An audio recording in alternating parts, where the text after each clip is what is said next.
क्या आपने कभी सोचा है जब इंसान कब्र में जाएगा तो सबसे पहला सवाल क्या होगा? उस वक्त ना दोस्त साथ होंगे और ना ही खानदान, सिर्फ इंसान और उसके अमाल होंगे। तब फरिश्ता पूछेगा,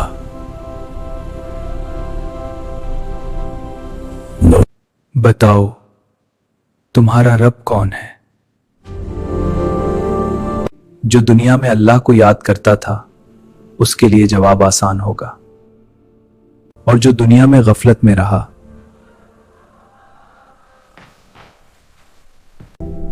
इसके लिए वो लम्हा बहुत मुश्किल होगा।